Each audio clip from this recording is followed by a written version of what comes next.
Les diagnostiqueurs sont devenus essentiels au marché de l'immobilier. Mais ils doivent renforcer leur expertise, leur communication et leur capacité d'innovation, selon la dernière étude Xerfi-Preceta sur ce secteur. Depuis la refonte du DPE et la loi Climat et Résilience, leurs rapports conditionnent en effet largement la valorisation des bâtiments ainsi que le segment de la rénovation en repérant les passoires thermiques. Le cadre réglementaire porteur leur ouvre aussi de nouveaux business comme l'audit énergétique et le DPE collectif. Cependant, la question de la professionnalisation du secteur reste un sujet non résolu. Au-delà des problèmes de fiabilité, des résultats, il souffre d'un déficit d'attractivité, d'un taux de rotation du personnel élevé et d'insuffisances en matière de formation.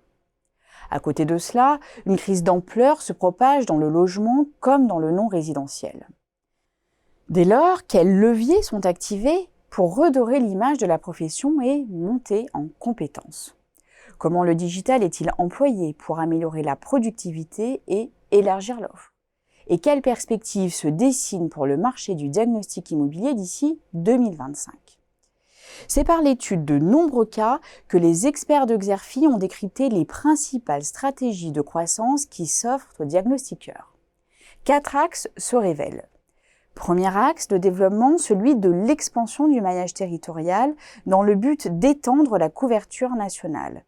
Tel est le cas de Diag Conseil qui lance sa licence de marque pour s'étendre sur l'ensemble du territoire. Deuxième axe analysé dans l'étude, la mise en œuvre d'actions visant à développer la clientèle. On assiste ainsi à la création d'opérations marketing afin de gagner en notoriété et à l'élargissement de l'offre de services à l'image de Mon Accompagnateur Rénov, un statut qui s'ouvre aux diagnostiqueurs et qui est soutenu par les pouvoirs publics. Le travail sur l'image de marque et la professionnalisation constitue le troisième axe de croissance. S'appuyant sur le développement de la formation et la reconnaissance des aptitudes professionnelles, la profession mise sur la montée en compétences des diagnostiqueurs, comme en atteste AC Environnement, qui a ouvert une licence professionnelle de diagnostic immobilier avec l'IUT de Roanne. Enfin, dernière stratégie de croissance évoquée dans l'étude, celle de la digitalisation. La quête de gains de productivité, la valorisation des données du bâti et la numérisation des offres sont ainsi rendues possibles par l'avancée technologique. C'est à ce titre que Exim a racheté l'éditeur de logiciels MyDTG afin de digitaliser et diversifier son offre.